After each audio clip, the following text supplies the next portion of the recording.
Hello YouTube, Rational Egoist 90 here. In the past few days, a rather complex drama has unfolded with the whole Quran book burning fiasco, and my thoughts on it and its ultimate outcome are rather complex, so I thought I might share. So let's first go through a brief recap of events so everyone's on the same page. 1. A plan is made to erect a mosque near Ground Zero. 2. A Florida pastor organizes a Quran burning day on 9/11, largely to protest the aforementioned mosque. 3. Enormous international outrage results of this plan, with different people coming out against it for different reasons, from its potential to inspire terrorism to its disrespect for religion. 4. An imam in Florida contacts the pastor with the intent of trying to work out a deal, and the pastor says that the Quran burning plan is on hold, claiming that there could be a deal to move the Ground Zero mosque. 5. The imam claims that such a deal was not made, and the pastor says the plan to burn Qurans will go forward. And 6. Out of the blue, the pastor says he won't nor will he ever burn the Quran, even if the mosque is built near Ground Zero, calling the death threats he received a sign from God. So, the most simple way I can express my feelings about this whole drama is that it had no good guys anywhere in sight. Like the war between Nazi Germany and the Soviet Union, or the battles between Republicans and Democrats in U.S. politics, everyone is a bad guy in this conflict.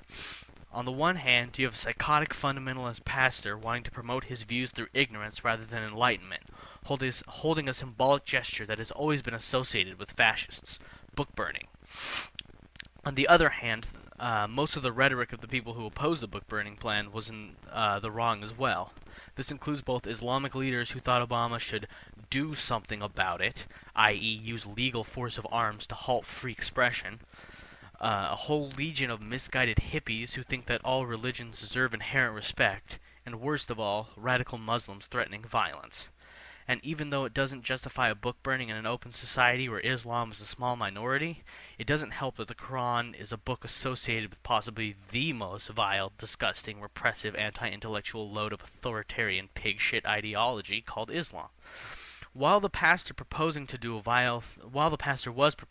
vile thing on the one hand, but being pressured in all the wrong ways on the other, it's hard for a person like me to choose a side in such a conflict. If the pastor goes ahead with it, I'm compelled to consider him, well, a book burner, a censoring fascist. Book burning is evil because it is the promotion of a view by ignorance, by the suppression of other views, rather than by showing why your view is rationally superior. Additionally, if the imam had actually agreed to move the mosque, he would have been caving to a fascist promoter of ignorance.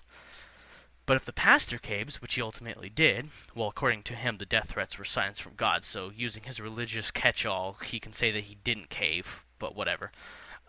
He's giving a victory to all those undesirable things. He's reinforcing the outrageous idea that religions deserve inherent respect. He is lending strength to the absolutely unacceptable idea that disrespecting a religion should be illegal, like it is in Europe, or most places in Europe rather, and worst of all, he is caving to threats of violence by the most completely backward motherfuckers to ever walk the surface of this troubled planet. These people would, without any qualms, not just disrespect you, but subjugate you to their beliefs given the chance, and they are inspired by one of the biggest abominations in human history to ever infect people's minds.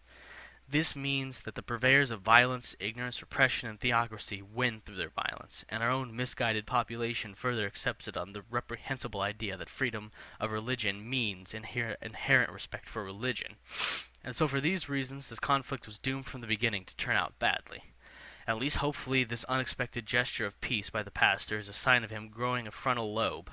I'd say I'd also hope it could inspire radical Muslims to rethink things, but trust me, that is laughably, incomprehensibly unlikely situation. Peace, you.